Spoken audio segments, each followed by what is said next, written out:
See, we got there are no nice guys in Hollywood by the man Patrick CC. It's about Tobey Maguire. Bully Maguire. Let's get it. Tobey Maguire convinced the world that he was the nice guy of Hollywood. He was quiet, reserved, and subtly charming. But over the years, the cracks in the facade began to form, and his once calm demeanor was now seen as a way to protect his secrets from being revealed. Like his involvement with some Hollywood bad boys who were up to no good, a film he made that led to a very serious lawsuit, vicious fights with paparazzi, which all built up to him allegedly running an illegal poker game where he hustled other celebrities and Wall Street executives out of tens of millions of dollars. And when you consider that Tobey pretty much disappeared from Hollywood around the exact same time all of his secrets were coming to light, it became harder and harder for fans to see him as just a humble, hardworking actor. This is the double life of Tobey Maguire, known to the world as the greatest Spider-Man ever, but he may have just been a psychopath with a master plan to get filthy rich.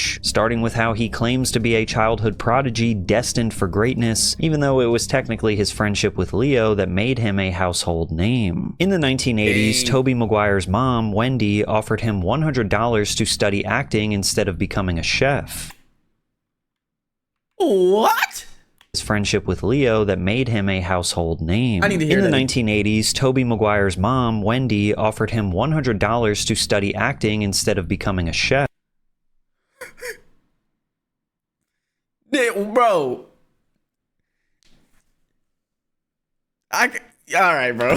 Within a year, Maguire loved it so much that he actually dropped out of high school to pursue a career in Hollywood. However, what might be seen as a mom wanting the best for her son turned out to be an act of desperation. His home life was unstable, and Tobey found himself moving around constantly while finding commercials to help Wendy pay the bills. I think initially, because I moved around to so many different schools, socially it became really difficult for me to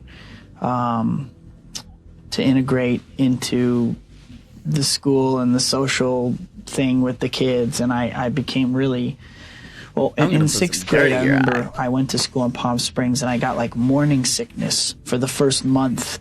Every day I would get nauseous, and I realized later it's because I was so nervous about, meeting new kids. And then I left there abruptly and moved to a couple different schools the following school year. And I think I just wanted to give up on forming new relationships. Performing became Tobey's entire life. He knew this was his destiny. He said, I'm self-aware enough to understand that it's statistically very hard to achieve the position I'm in, but I also think I have a lot of ingredients that are right for the path that I've chosen. I find the way, like water. I like to be productive. I'm constantly reflecting on personal progress. And since I was around 15, I knew I'd be successful. Since I was 17 or 18, I always knew I wanted to live a great version of my life. And so I got those ideas, and they have been North Stars to me. Tobey seems to approach his Hollywood career like a corporate CEO executing a plan. No matter what, he finds a way, which is probably why he wouldn't want to admit this, but Tobey's key to success in Hollywood was becoming friends with Leonardo DiCaprio. Leo described how they first met in the Leonardo DiCaprio. Okay, 80s. Sorry. I literally jumped out of the car. I was like, Tobey, hey. And he was like, oh yeah, I know you, you're that guy. But I just made him my pal. When I want someone to be my friend, I just make them my friend. Tobey didn't realize it at the time, but he just became friends with a future Hollywood legend. But in the beginning, Tobey and Leo were always auditioning for the same role. And with a competitor like DiCaprio, Maguire lost almost every time. But since Leo was a good friend, he'd do his best to get Tobey a supporting role or a guest spot in whatever he was hired for. The two earliest examples were the TV series Parenthood and 1993's This Boy's Life, where Leo got the main role but managed to get Tobey a tertiary role. But even in their personal friend group, Leo outshined Tobey with his natural charisma, while Tobey was the introvert keeping to himself. Congratulations on your movie, and I hope you do well in Canada. Thank you.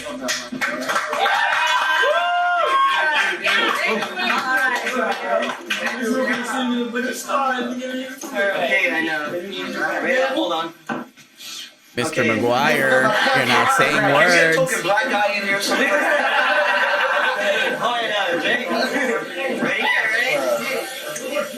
And as the two would continue to grow in fame, they would start to develop a bad boy reputation behind the scenes. Leo and Tobey formed an entourage notorious for chasing women and allegedly assaulting innocent No wonder why Tobey's in that movie.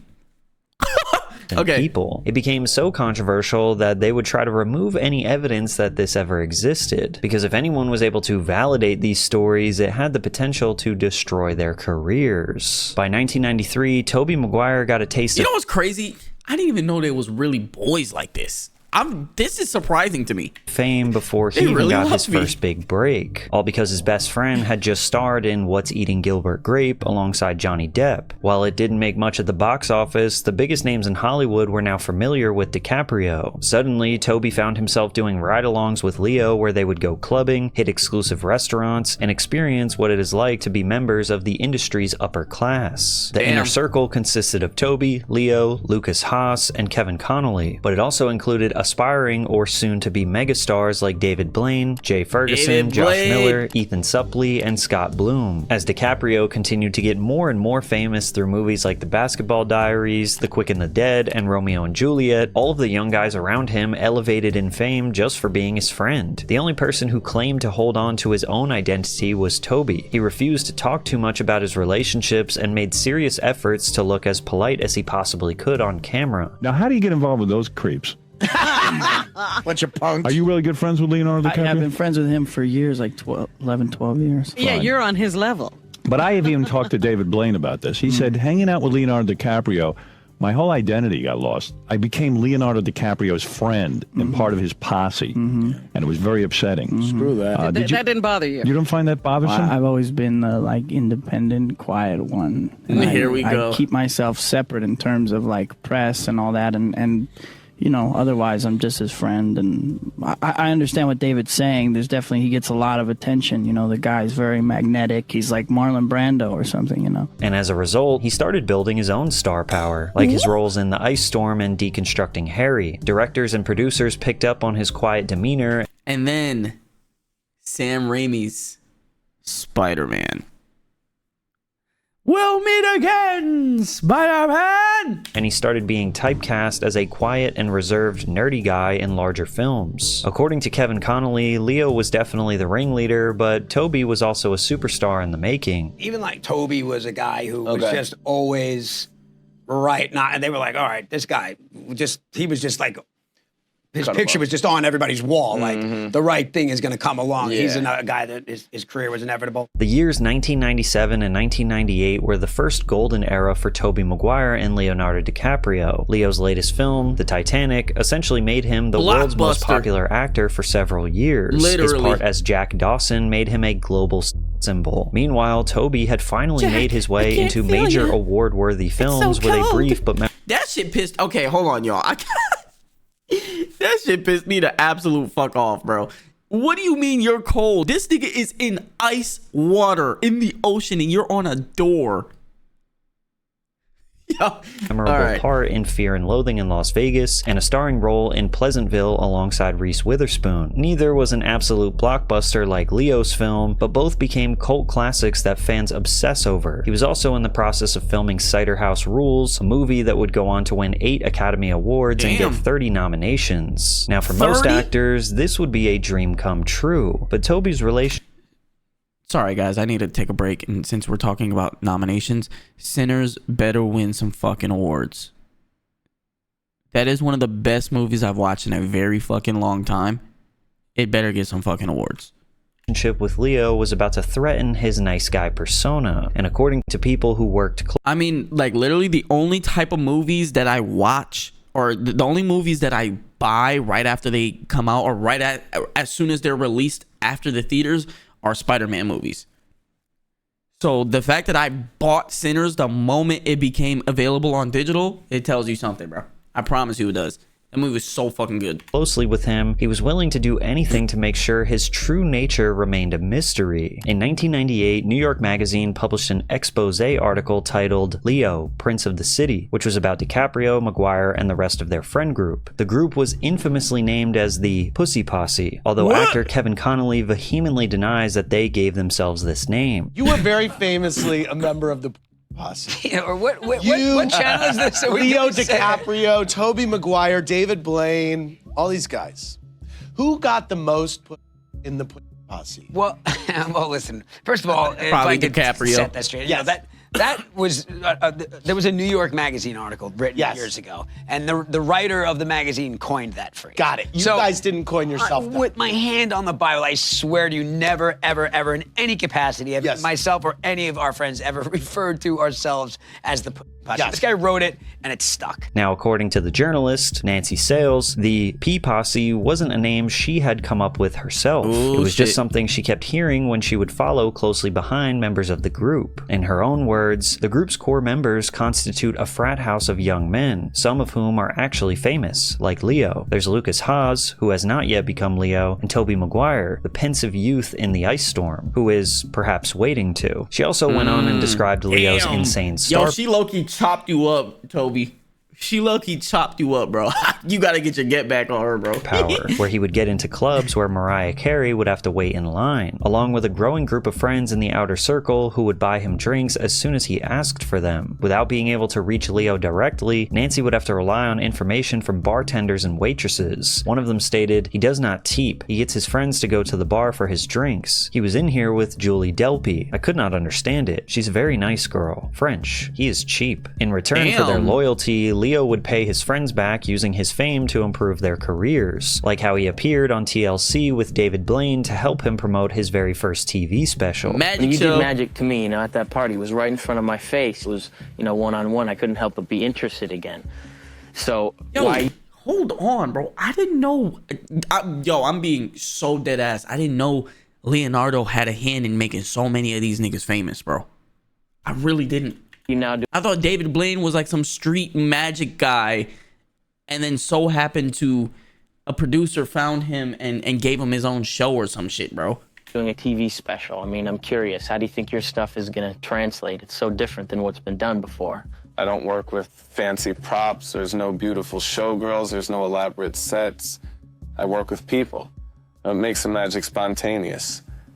It's like everybody's trying to do the next biggest special effect. I mean, it gets bigger and bigger. However, rumors circulated that the P Posse members were prone to spiraling out of control. One allegation was that Leo would pelt people with grapes and trash before getting his chauffeur to help him escape. Toby and the other guys allegedly set off stink bombs in exclusive bars and clubs and would start fistfights with paparazzi. Now, if this were the actions of 14 and 15-year-old suburban boys, it would probably seem normal. But these guys were famous and approaching their mid-20s, which makes the behavior less excusable. But of course, what gave the P Posse their name was how they allegedly interacted with women and tried to get them into bed by any means necessary. In one instance, they reportedly tried to get DiCaprio with the actress Elizabeth Berkley. A publicist named Karen Tenzer apparently told Berkley at a party, "Jay Ferguson and Leo are going crazy for you, and they want you to come to Elaine's after this, without Roger Wilson," her boyfriend at the time. But when Elizabeth refused, the group allegedly started calling her house. The next morning on my voicemail, says Berkley, there was a message from Jay saying, "Hey baby, Karen gave me your number. We're going out to dinner later. We want you to come." Berkley didn't know that the publicist was basically just a plant trying to coerce her into hanging out with the P Posse. And according to Berkley, the publicist left her 7 different voicemails. She stated that Karen said, "Why didn't you call Jay back? Your presence is requested here." Her tone was very impatient. And I said, "What? Are you trying to deliver me to these guys, Karen?" And she said, "Well,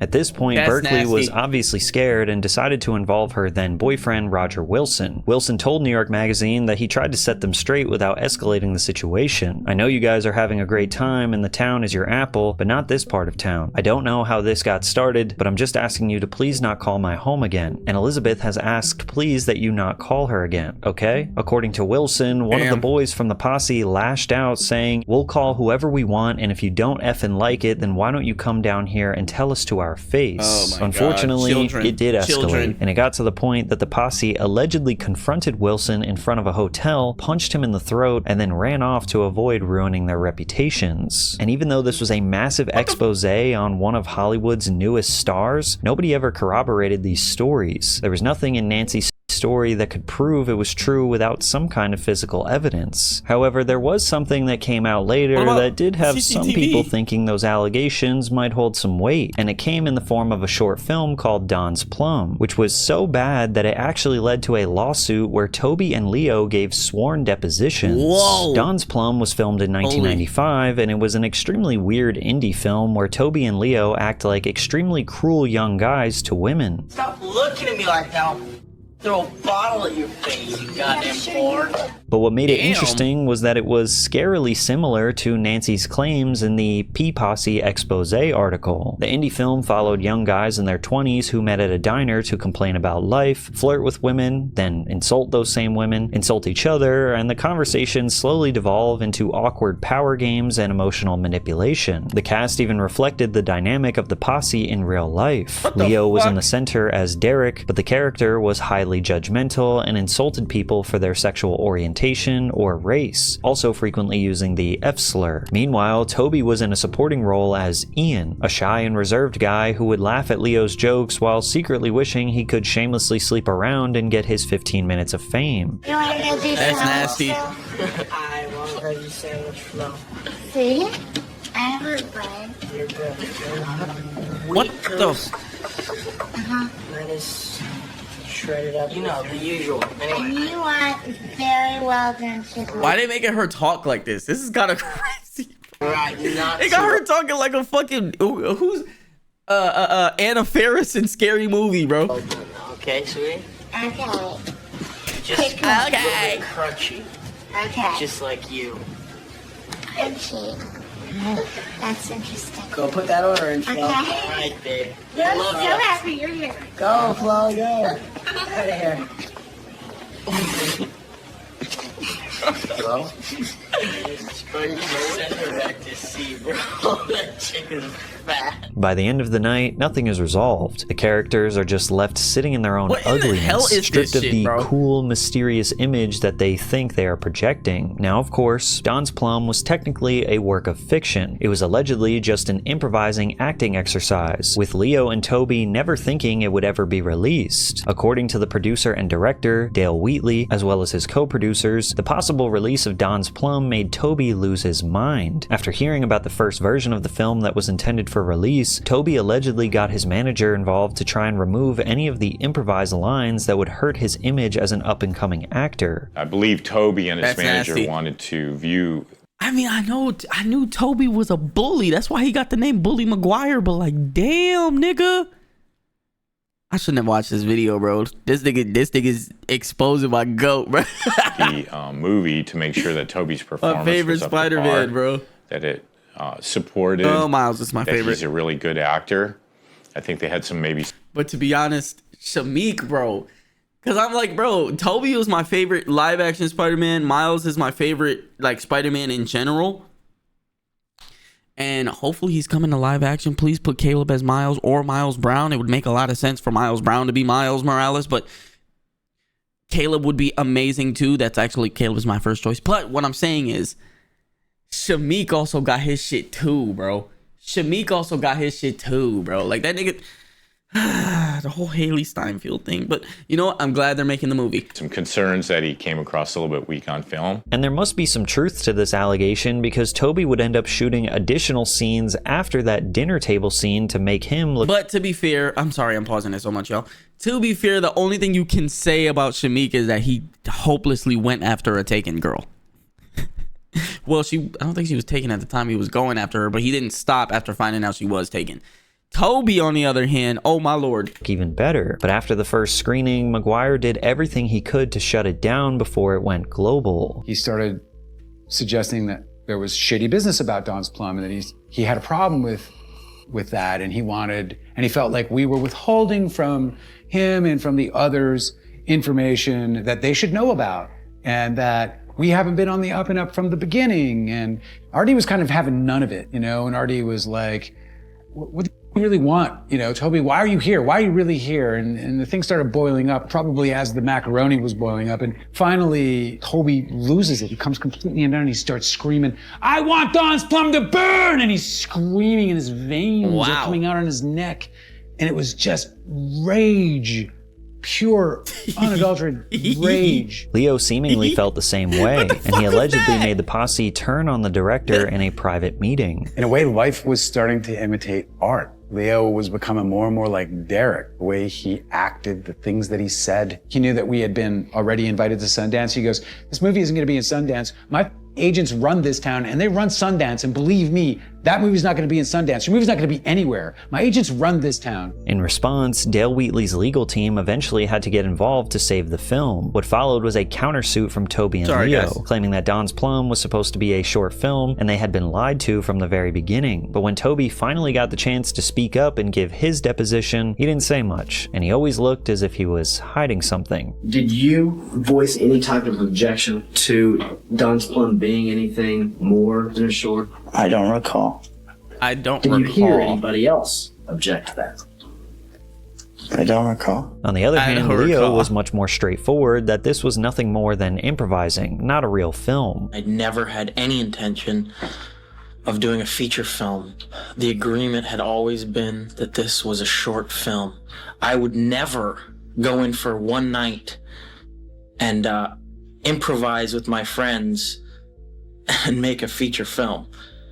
There's no way I would ever do that. Regardless true, of though. which details of this I feel like story that's kind of. I feel like I kind of believe him on that though. I feel like Leonardo DiCaprio was a very serious actor, and fucking around on improv for a feature film isn't something he would actually do. Believe it's pretty clear that the reason they did not want this film to be released was because it made them both look like disgusting pigs at a time when their careers were about to explode. Director Dale Wheatley lost his lawsuit and had been essentially blacklisted ever since. When it came to the movie itself, Don's Plum was officially released in 2001, but eventually banned from being distributed in the US and Canada, which is why very few people even know it exists. They successfully dodged a major bullet, and as a result, Tobey continued to ascend and become a major Hollywood star. His efforts to be portrayed as a nice guy were paying off, and he was about to become a billion-dollar asset that would kick off Marvel Entertainment's absolute dominance in Hollywood. In 2001, Sam Raimi... Whoa. As much as I agree with that statement, Patrick, we cannot forget about the nigga who did it. The nigga who saved Marvel. Motherfuckers always trying to ice skate uphill. If y'all don't know who the hell that is after I just sang his theme song and just said one of his most infamous lines, I don't know what to tell you. Tasked with making a live-action adaptation of the comic book Spider-Man, a classic superhero story about a young, socially awkward guy named Peter Parker who gets special powers after being bitten by a spider during a field trip. Raimi's mission was to depict the most relatable and believable superhero of all time. Which he did. Still to this day, Spider-Man 2, Tobey Maguire and Sam Raimi is my favorite movie of all time. To not always even joking. be true to the character of Peter Parker. Because the thing about Sam Raimi that no one else did in Marvel was he made it a superhero movie that was actually a movie. Like it was actually a film, but it just happened to be about a superhero instead of it being like a superhero blockbuster film. And deal with him honestly, like in any dramatic motion picture. Sometimes in the comic book movies, he made it a drama. They take a step back from reality, even when dealing with the characters.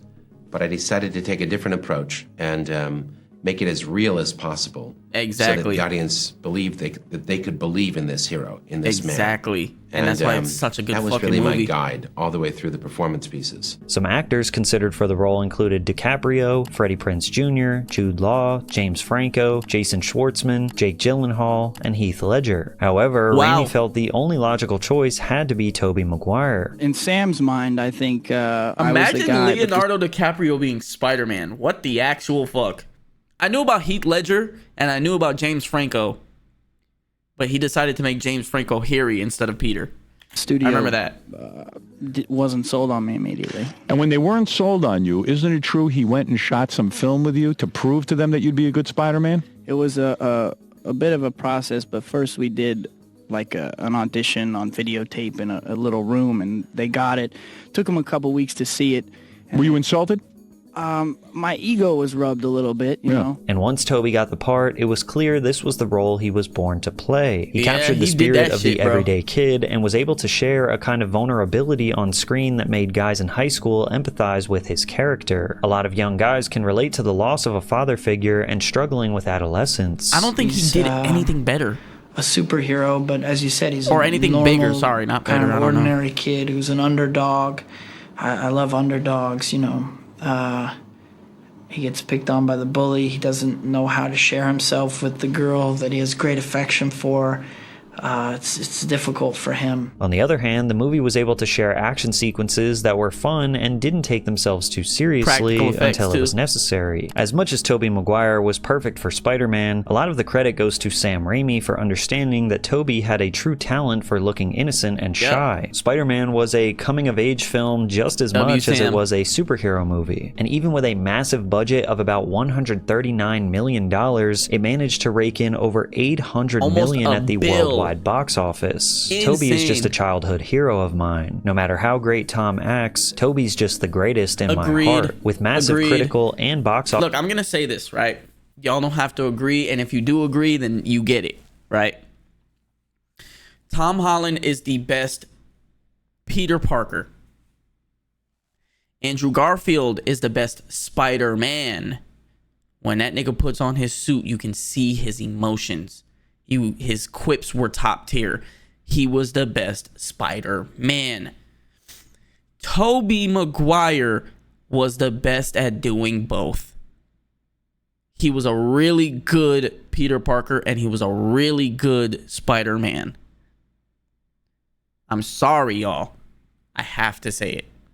And I know a lot of y'all might disagree with me, but I know a lot of y'all will agree with me. Off his success, the second Spider-Man movie went into production almost immediately. It followed a similar formula to the last movie, where Peter Parker had to face The only thing people say about him when his Peter Parker thing is, oh, he looked like a 30-year-old in high school. Well, no shit. He was a little bit older when he shot this movie.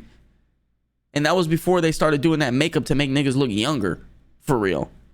Like, they tried their best, but it wasn't as good as they have it today. Tom Holland was a great Peter Parker because he was very young and he played that shy guy really well as well. That nerdy shy guy. That's why he does a better Peter Parker. But I'm not too sold on his Spider-Man. Don't get me wrong, I love all the movies, but I'm not too sold on his Spider-Man. You know what I mean? I love every single Spider-Man movie. I watch them. I have all of them. I own all of them. I don't know. Off against a villain named Otto Octavius, or Doc Ock, after he lost his mind trying to play God. Even with all the success of the first film, Tobey was a little hesitant to get deeper into the role. He had just starred in the Oscar-nominated movie Seabiscuit and always saw himself as a more serious actor. Tobey really seemed to worry about getting attached to a franchise that could prevent him from accepting more challenging roles. What I liked about it was Sam's approach to the whole movie. You know, when I first heard about it, I was a little reluctant about the idea, but I went and talked to Sam, and he just talked about it from the standpoint of character. He really wanted this to come from character, you know, these real kind of people, and a coming-of-age story about this kind of ordinary kid who becomes a superhero. Exactly. And who's struggling with the big questions in life, along with, like, the regular personal stuff and desires. And I really liked that approach, and I thought it would be interesting to bring, you know, my sensibility together with Sam's for this kind of movie. And once again, this proved to be the best decision for Tobey's career. I agree. The amount of money that Spider-Man 2 made at the box office was almost identical to the last. Yes, it Not was. only that, but it's widely considered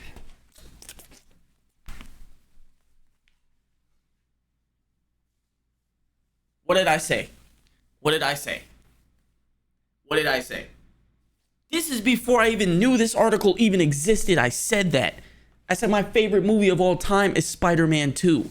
I remember, let me tell y'all a quick story real quick. If you want to skip ahead, go the fuck ahead. When I was in college, I was studying film. I was in this film class. This guy was going around asking everybody, what's your favorite movie of all time? Some people said Pulp Fiction. Some people said Kill Bill. Some people said Taxi. Some people said The Dark Knight. He gets to me. I go, Spider-Man 2. He goes, why the second one, not the first one? I said, because the second one is the best movie ever. I said the second one is the best movie in the franchise, and it is just the best movie I've ever seen. Everybody in the class kind of like looked at me. Some people even snickered. And I was like, you know what? I mean, y'all don't have to agree with me. It's my favorite movie. I didn't judge y'all when y'all said fucking Taxi and Pulp Fiction. You guys are giving the basic answers. You guys are giving the safe answers. I gave a real answer, you fuck niggas. But I digress. To be the best Spider-Man movie of the entire franchise. I personally like the first one more though. Tobey's salary was to the tune of $17 million, officially making him a member of the Hollywood elite. It was like all of his childhood dreams of making it big had officially become a reality. As a kid, I was very poor. I mean, it's all relative, but we would get groceries from neighbors. I always had a roof over my head, but I slept on couches of relatives, and some nights we wandered into a shelter. My family had food stamps and government medical insurance, and I wanted to get out of that, so my ambition was initially to make money. I was pretty driven, and with all this newfound wealth, Tobey got into hobbies with a bit more risk. In 2004, he started playing competitive poker and quickly discovered he had great skills beyond acting. Are you good at memorizing cards and where things are? Well, yeah, I'm okay. I'm pretty good at that. Like, what's your biggest win sitting down and playing poker, if you don't mind? I'm just curious. You know, I played in this tournament, which it's different than playing in a cash game, and you know, it was a fairly big win. Fairly, but no, like what? Is it more than $50,000? It was more than 50,000, yeah, a little bit more, a little bit, yeah. So it was a big win. Wow. Very big, but I didn't risk that much money in order to get that. Look, like I'm the wife. Listen to you television. But for Tobey, all of this new attention would become a serious problem. After the fans' disappointment following Spider-Man 3, it was almost like we were starting to see Maguire's mask start to slip. Like the Tobey everyone was used to was just another character he was getting tired of playing. In 2007, the hype surrounding the release of Spider-Man 3 made it one of the most highly anticipated moments of the decade. But behind the scenes, ooh, that movie wasn't that. Okay, look, I don't think Spider-Man was as 3 as everybody remembers it to be. But it wasn't good. But here's the thing, though. What people don't understand, Spider-Man 2, again, this is before I said it was my favorite movie of all. It's still my favorite movie of all time. But to a lot of people, Spider-Man 2 is the greatest superhero film of all time, too. Right? Regardless of the quality of the movie that comes out after that, it's going to get a lot of scrutiny. Because you can't go from best superhero movie of all time to best superhero movie of all time again. It just usually is not possible. Things were quickly starting to fall apart, especially when it came to introducing the villain called Venom. To Sam Raimi, the right villain was Sandman because he had more human qualities. The best thing I like about Stan Lee and Steve Ditko's Spider-Man is that they made relatable characters that I understand, even if they were confused, like Norman Osborn. They still have goodness in their heart. When I read about Venom, which I hadn't read as a kid, I had to catch up on it when they wanted him to be in the movie, I didn't recognize enough humanity within that character to be able to identify with him properly. That's really what it boils down to. But as Spider-Man became a major asset for Marvel Studios and Sony, executives pushed for Venom because it was a fan favorite. And since they were funding the project, whatever they wanted, they got. And while the third movie... And it's crazy because they never pushed Venom in any other aspect of Spider-Man. They never pushed Venom in any other aspect of Spider-Man. Andrew Garfield did not get Venom pushed onto him. He got Lizard. Tom Holland did not get Venom pushed onto him. They even made a separate universe for Venom. The Spider-Man trilogy ended up being the highest grossing movie yet at $885 million. The initial response wasn't nearly as positive as people would have hoped. The original consensus among fans was that the movie felt like it lacked the balance of the previous two films. On screen, you could almost feel the off-screen battle between Raimi and the executives when it came to the major villains. Ultimately, Sandman was the villain who got a large amount of screen time. You know what's crazy? I absolutely loved Sandman in this movie.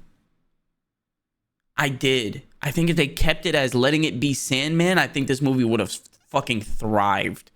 The character has always been one of the villains that people can sympathize with, and because Raimi saw the humanity in the Sandman's story, Venom barely received any screen time at all. Beyond giving Peter Parker a cool black suit as a symbiote Spider-Man, fans who never read the comic books had no idea what Venom was supposed to be. Venom never spoke and looked like some kind of screeching alien without any complex thought or motive. Not to mention that the rivalry between Peter Parker and Harry Osborn wasn't even completed yet. There was just too much to unpack in one film. However, there were some highlights. Possibly the most memorable part of the movie was Tobey Maguire's elite dance moves and him dressing up like a misunderstood emo teen. He was very unconvincing whenever he got mad or tried to be intimidating, which honestly made it funny. Give me rent. Fix the You'll damn get your door. rent when you fix this damn door. Ultimately, fans felt like this was just way too much to pack into a single movie. Too many villains, and not enough of an actual story. Also, Tobey Maguire just didn't seem to be as into the role of Spider-Man as he once was. Fans started to wonder if he actually cared about this role, or if he was just getting a paycheck. Plus, his body just wasn't built for stunts like other actors, and his pain from his early roles almost got him cut from the final film. Well, I had some back pain during Spider-Man 1 and through Seabiscuit. And it's crazy because his back pains are actually fucking real. The back pains that they portrayed in the second movie were actually real. It got kind of bad at the end of Seabiscuit. And so what I had to do is just change some things with my workouts and stretching routine. However, the fame and paparazzi that came along with being the star of a massive trilogy started pushing Tobey over the edge. Yeah, block him in, guys. Go. Hey, Toby, you're good. Stop the car. Okay, back up, guys. Who the fuck out of the way? Out of the way! I can't see! There are cars there, mother. Get out of the way! We're blocking the cars. Thank you, Spider-Man. And while almost every star has gotten upset with a camera in their face, Tobey was constantly going viral for how he seemed to hate it more than anyone else.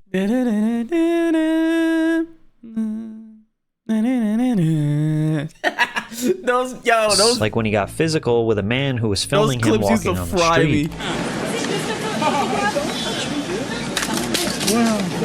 Now, paparazzi are definitely known for pushing celebrities to their limits and robbing them of their sanity. But after Spider-Man 3, Tobey Maguire just seemed like a different person. It felt like he almost completely disappeared from the spotlight after reaching insane levels of fame. And the public wouldn't really hear about him again until he became a part of a massive scandal where he started being accused of running an underground celebrity poker game. It finally looked like fans were starting to see what Maguire had been hiding for all these years. They couldn't help but wonder if Tobey Maguire was a shy actor struggling with fame, or if he was a cold and calculated psychopath that only ever cared about the money. In 2011, Tobey Maguire found himself in a massive civil lawsuit involving a Beverly Hills hedge fund manager named Brad Ruderman. According to the suit, Tobey managed to take $311,000 off of him, with $110,000 of that coming in just one night. The major problem was that Ruderman was playing with stolen money through a $44 million scheme where he had convinced investors to give him large sums of cash and promised high returns, only to pay people back and lie about how he managed to make them a fortune. Now, Tobey wasn't just caught at the wrong place at the wrong time. He might have actually been the ringleader of an illegal gambling operation. A producer named Houston Curtis would later write a book called $1 Billion Hollywood Heist, based on his experience at one of Hollywood's most exclusive illegal poker games. Kind of steered me over to a seat and just set me down right next to Tobey. And yeah, we played all night, and we knew a lot of the same people, and he was soaking the game up like a sponge, and some of the guys were talking about that. But what really I get the thumbnail now, Patrick. I get the thumbnail now. Fascinated me was to see how these guys acted around a celebrity. Curtis and Tobey met after he had just finished filming Spider-Man 2 and had money to burn. A week later, Tobey showed up at his house. We played together a few times, and he invited me to his game. I almost immediately started staying late at his house. We discussed the game, how to make it bigger, who to invite. We had similar views on a lot of issues. We thought out an unofficial business plan together and began to follow it, and our game began to develop rapidly. Tobey would bring in Hollywood superstars to play, which made the game more Marty enticing Supreme and ass interesting nigga. for young billionaires and hedge fund guys. Because this was a high roller type of environment, the biggest recurring guest celebrities were Ben Affleck, who would bring Matt Damon, and Tobey Maguire's close friend Leonardo DiCaprio. But according to Curtis, DiCaprio was the hardest celebrity to get. Toby would have to stake Leo every time because he never wanted to use his own money. DiCaprio is a guy worth $80 million and he didn't want to put up the $5,000 buy-in, but Toby said, "Don't worry, he only plays aces and kings." And he did. Leo was tighter than a gnat's ass. As the game started growing, Toby and Curtis reached out to Darren Feinstein, the new owner of the infamous Viper Club, and this is where they met Molly Bloom. They had a bunch of holdings. They had some real estate, they had some restaurants, Right. they had a fund. So you became his EA, his PA. Yeah. And this led you to poker. Yes. He came in the office one day and he said, and there are always zany things to sort of like thrown at me. And he said, I need you to serve drinks at my poker game tomorrow night. If you're starting to think this sounds familiar, then you've probably at least heard of the 2017 movie Molly's Game. The movie was partly written by Molly and tells the story of how she went from being an Olympic skier to serving drinks, only to end up running one of the most sophisticated high-stakes New York poker games in history. It consequently led to her arrest and later allowed her to sell her story for a fortune. However, Curtis writes in his book that Molly was all right, bro.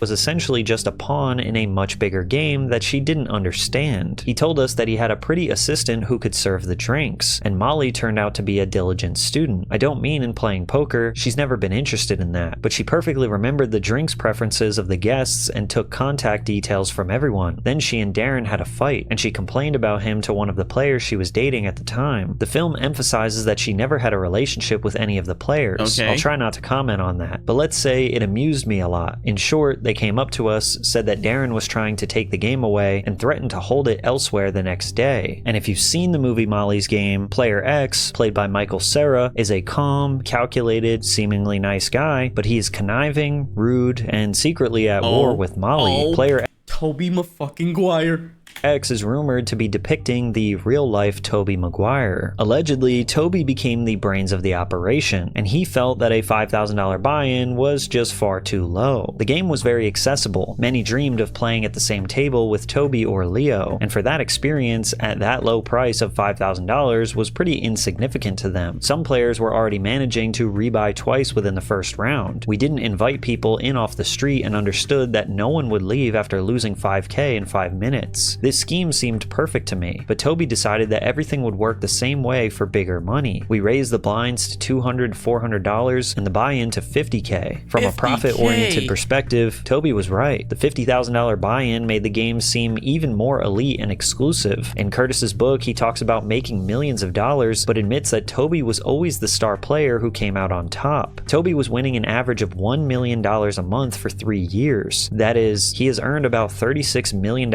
in poker over the whole period. If this is an accurate number, that would mean that Tobey was essentially doubling what he had made as Spider-Man. It also kind of explained why he wasn't bothering with acting in more major movies. He had all of the money he could ever want. But it wasn't just the fact that Tobey was essentially hustling these guys out of I always wondered, I was like, well, where did Tobey go after Spider-Man? money. It was also that he was an while doing it. Poker games are pretty notorious for being what could be called locker room talk, where guys get together and say things they'd never share with the rest of the world. For example, it's rumored that producer Rick Salomon kept prodding Ben Affleck about Jennifer Lopez's body. Did her have cellulite on it, or was it nice? Salomon asked. The table was stunned into silence before Affleck replied, "It was nice." But that's pretty mild compared to how Tobey Maguire apparently handled anyone who stood between him and his money, while Molly Bloom claims that she was the one running the game. Also, guys, there's nothing wrong with fucking cellulite, bro. This happened at a time where people thought if you had cellulite, you were fucking physically deformed. Cellulite is great. It's fine. It doesn't mean you're fat. It doesn't mean you have something wrong with you. Skinny girls have cellulite too, bro. It's just normal, bro. It's fine.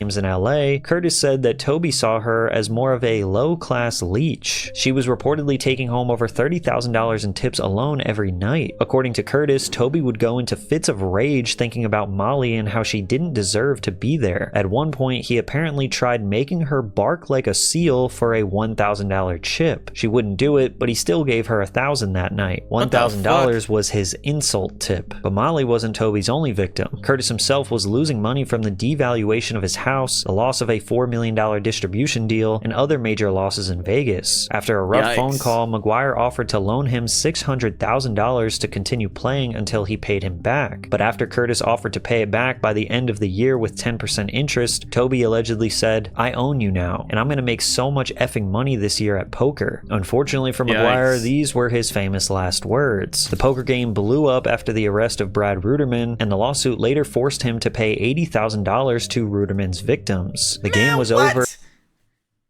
This nigga's making millions of dollars a month, and his settlement was $80K? Bro. And Tobey came out looking a bit like a psychopath with a secret side hustle. This was the lowest point in Tobey Maguire's vanishing career. And just like the very beginning, he'd have to rely on Leonardo DiCaprio again to get some work in Hollywood. After Tobey was exposed in the poker bust, he had effectively lost his purpose in an industry where he was once universally loved. He'd only star in an obscure movie called The Details, which bombed so hard for critics and fans that most people don't even know it exists. The only other big film he was able to star in after the fallout was The Great Gatsby, and even then, Tobey technically didn't get the role of Nick Carraway from his own merit. It was Leo who got the starring role and managed to convince the director to hire his buddy. Even after 2 decades, Leo was still convincing Hollywood to hire Tobey. Maguire was constantly asked about what it's like to work with one of the greatest actors in the industry, to the point where it became a running joke. About what's it like working with Leo?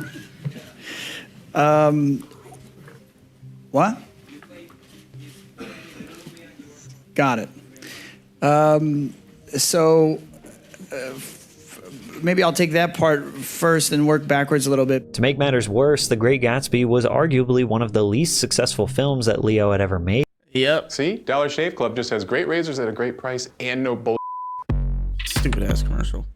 Welcome to Sunday at Full Throttle. It was one of those movies where both critics and audiences seemed to agree that the movie just missed the mark, which kind of made it look like Tobey had lost everything that made him valuable to cinema. He was in DiCaprio's shadow once again, and even that couldn't save him from fading away. He really only returned to the spotlight due to a cameo in Spider-Man No Way Home alongside Andrew Garfield and Tom Holland. But luckily for Tobey, his appearance reminded older fans about the impact that he had in the early 2000s. Reviews were so positive for the 2021 Spider-Man that it actually made fans revisit the old trilogy and appreciate the third movie. I told you. Look at how niggas flip-flop, bro. That's what I was saying earlier. Spider-Man 3 is not as bad as niggas thought it was. It was actually an okay movie. The issue is it came right after the greatest superhero film of all time.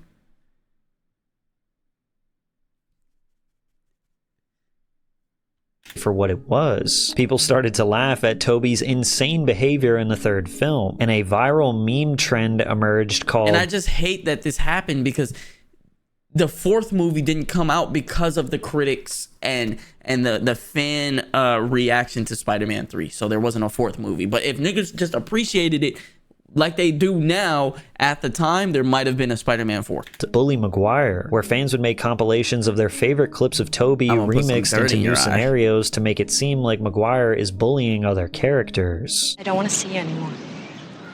How's that? I'm gonna put some dirt in your eye. Stings, doesn't it? Be a chump.